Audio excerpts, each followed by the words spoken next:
Gunakan headsetmu, nyalakan hotspot temanmu, gaskeun. Baik Bobotoh, bertemu lagi dengan saya di video kali ini. Tentu saya ingin menganalisa hasil pertandingan Persib melawan Dewa kemarin. Kebetulan saya hadir langsung di stadion di Barat ya, di hadir langsung di stadion. Terus saya melihat ada beberapa momen dan alhamdulillah saya merekam beberapa momen yang ternyata di highlight memang tidak terekam. Untung lah saya rekam, nanti kita bahas ya bersama-sama. Tapi di sini saya akan membahas pertama secara tim secara keseluruhan, yang kedua secara unit dan secara individu pemain. Jadi ada 3 pembahasan sebetulnya. Tapi nanti yang unit sama individu kita satukan aja. Langsung aja ya. Kemarin Persib tuh main dengan formasi 4-3-2-1. Sedangkan Dewa bermain dengan 3-5-2. Ada 2 formasi yang berbeda. Tapi sebelumnya memang pada saat kita ulas dulu kemarin di video sebelumnya, Dewa dan Persib bakal sama-sama memperagakan permainan delay. Dan itu benar, terbukti ya. Dua-duanya menunggu zone defense, gak ada pressure pada saat lawan memegang bola, jadi mereka menunggu di setengah lapangan, di area mereka sendiri. Nah, saya mencatat ada sekitar 16 catatan, 16 poin yang saya catat ya di pertandingan kemarin. Ya, di antaranya Persib sekarang memiliki transisi cepat pada saat hilang bola, ya, artinya transisi negatif katanya. Tapi transisi dari menyerang ke bertahan sebetulnya itu ya disebutnya. Jadi pada saat Persib melakukan penyerangan, kemudian gagal, nah di situ Persib benar-benar bisa melakukan transisi cepat.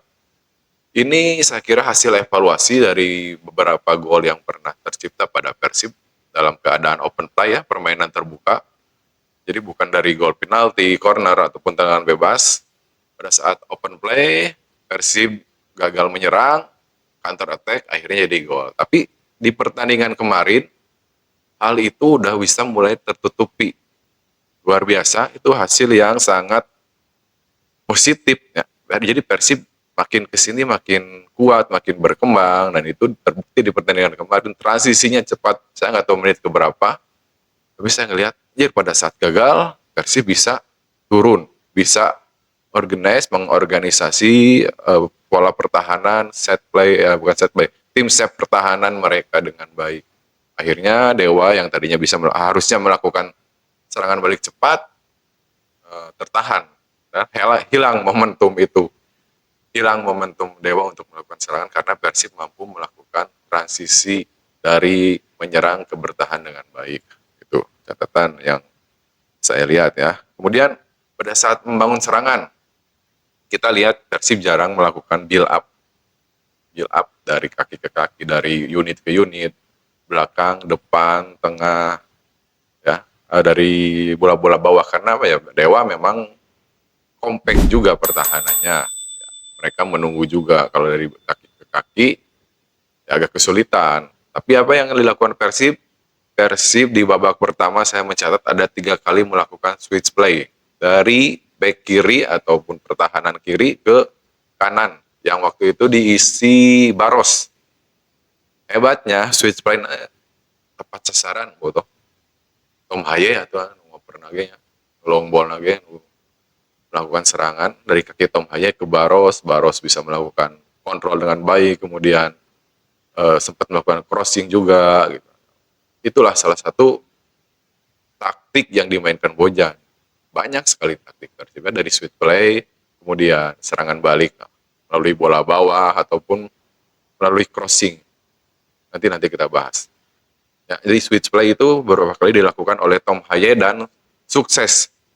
Sukses dalam artian ketika dia melakukan switch play dapat diterima dengan baik oleh pemain sayap. Di posisi ini ya kemarin Baros ya yang melakukan kontrol menerima bola dari Tom Haye. Kemudian kalau ngomongin Tom Haye, dia visi bermainnya luar biasa. Di babak pertama ketika corner kemudian gagal, Tom Haye dapat lagi bola oper nate pas, benar-benar dia scanning dulu, tinggal hilang mana ya, nggak asal corner, nggak asal nendang ya, akhirnya dioper ke siapa sih, saya teu apal tah di nu bahasa babak pertama, tapi dapat diselamatkan dengan baik sama kiper lawan. Itu eh, visioner ya umpan Tom Haya itu, benar-benar nggak langsung, nggak asal corner, luar biasa. Persib beruntung punya Tom Haya ya. Kemudian ya, Dewa di babak pertama sering mendapat tekanan dari Persib, digempur habis-habisan. Tapi apa yang dilakukan Dewa, mungkin Boboto lihat juga ya di layar TV, banyak sekali pemain Dewa yang melakukan kegolerannya, istilahnya ini mah guling-guling di lapangan. Tapi menurut saya itu adalah merupakan bagian dari taktik. Karena pemain Dewa pasti reading the game ya, membaca permainan. Anjir, orang diserang wae. Apa yang harus dilakukan? Ya salah satunya menurunkan tempo permainan Persib dengan cara mengulur-ngulur waktu. Ketika pemain Dewa ada yang cedera atau perlu perawatan ataupun ada benturan, yang memilih untuk menurunkan tempo permainan dengan cara guling-guling. Oke, guling-guling itu pasti ada tujuannya.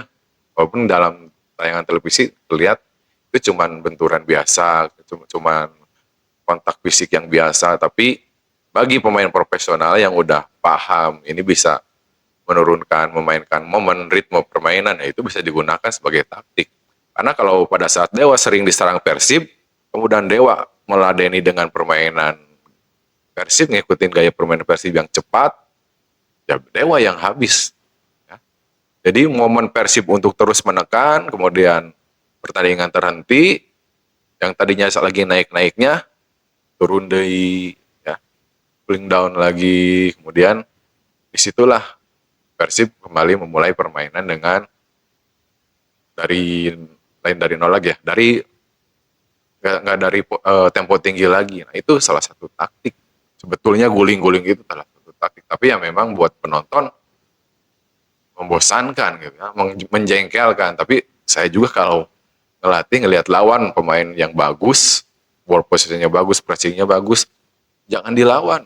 Ketika kita kehilangan momen atau kehilangan ball possession, karena kan mereka lagi bagus, penyerangan bagus, ball possession bagus, kita tertekan, kalau kita lawan pasti di situ kita akan kalah dari segi possession maupun pressure dari lawan. Harus ada kontra strategi istilahnya, Boboto ya. Itu kontra strategi, bukan disamain dengan strategi yang sama ketika kita diserang lawan, dan Dewa melakukan itu semalam. Kemudian di 10 menit terakhir, oh ya, 10 menit terakhir babak pertama itu ada pergantian, pergeseran pemain change antara Sadil dan William Barros. Barros asalnya di kanan. Barros asalnya di kanan, sayap kanan, Sadil di kiri, kemudian Sadil ke kanan, Barros ke kiri. Tapi di situ ada tugas yang sama untuk sayap kanan, untuk Barros maupun Sadil. Nah, ternyata kayak kita bahas secara individu. Tapi secara umumnya mereka ditugaskan untuk turun jauh ke belakang mengcover Kakang. Pada saat Barros di kanan, Barros yang turun jauh ke back kanan mengcover Kakang. Kakang kanan lebih masuk ke sebelah tengah. Jadi ada 5 pemain belakang. Kebetulan saya foto momennya. Foto. Pada saat Kadil ke kanan pun ada ceng antara Barros dan Sadil. Sadil di sayap kanan. Sadil juga turun. Bukan cuma Barros ya. Mungkin teman-teman ngelihat di kolom komentar yang kemarin saya bikin caption tentang Barros, banyak yang bilang Barros, kita back nate Barros atau Kakang, gitu ya. Ternyata bukan cuma Barros, Sadil pun pada saat bermain di sayap kanan terlihat jauh mundur ke belakang untuk mengcover Kakang. Ya memang harus kita akui itulah salah satu bentuk jawaban Persib untuk menerapkan formasi bertahan, taktik bertahan, bukan formasi ya, strategi atau taktik bertahan, karena mungkin regulasi ya, nanti kita bahas juga. Kemudian Dewa keluar menyerang pada saat kebobolan. Persib udah kebobolan, baru Dewa yang tadinya main zone defense melakukan pressing ke depan.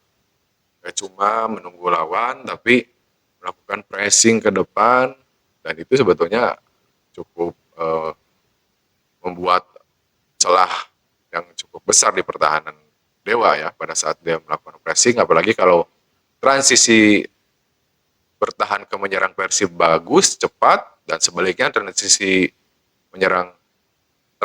bertahan ke menyerang Persib bagus, itu bisa dimanfaatkan. Tapi kalau transisi menyerang ke bertahannya Dewa jelek, itu lebih bagus lagi. Dan Persib bisa lebih cepat menyerang, Dewa bisa lebih lambat bertahan. Itu keuntungan buat Persib. Ya, kemarin Dewa sempat seperti itu, tapi lumayan kompak juga ya Dewa, karena terbukti kita baru bisa mencetak gol dari titik putih. Cuma 1 gol dari penalti aja bangga. Ayo ngomongin gitunya. Karena naon atuh, penalti ge bagian dari permainan sepak bola ya, tong boro penalti. Bunuh diri ge dianggap sebagai gol yang diciptakan oleh pemain lawan. Nah, tong kapancingnya bobotoh kudu karena itu lamun aya nu ngomen kitu, pake we statement ieu nya.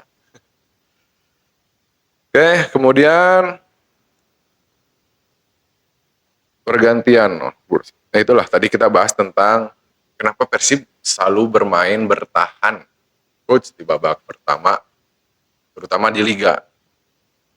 Persib bermain bertahan di babak pertama karena terdesak atau karena aturan regulasi yang diterapkan oleh Liga. Harus memainkan satu pemain U23 minimal 45 menit. Persib memilih Kakang yang berada di posisi bek kanan. Persib memilih bek kanan ya untuk diisi slot U23. Akhirnya apa? Persib sering menunggu. Dan sering di pertandingan semalam bahkan Persib di posisi bek kanan sering diisi oleh 2 pemain. Ya seperti saya bilang tadi, saya ulas tadi. Baros, Sadil di babak pertama bergantian melakukan cover pada posisi bek kanan. Dan saya juga sempat bahas di pertandingan semalam di caption, Persib pakai 3 save berbeda pada saat pertandingan semalam. Mungkin teman-teman ingat ya. Save pertama Persib pakai 5 back. 5 pemain belakang dengan condong di area kanan itu diisi oleh 2 pemain. Kakang Garginho atau Kakang dengan Sadil. Itu save pertama. Inilah keuntungan nonton langsung ya bobotoh. Kalau di TV, karena saya juga lihat tadi di cuplikan itu nggak ketangkap. Kalau kita nonton langsung, kadang saya nonton video, cari momen, cari foto yang bukan ada bolanya. Nggak ada bolanya. Jadi pertahanan Persib kumaha pada saat Dewa megang bola, pasti kan di TV mah anu disorotna tim yang megang bola. Tapi di pertandingan semalam saya coba lihat tim save Persib pada saat bertahan.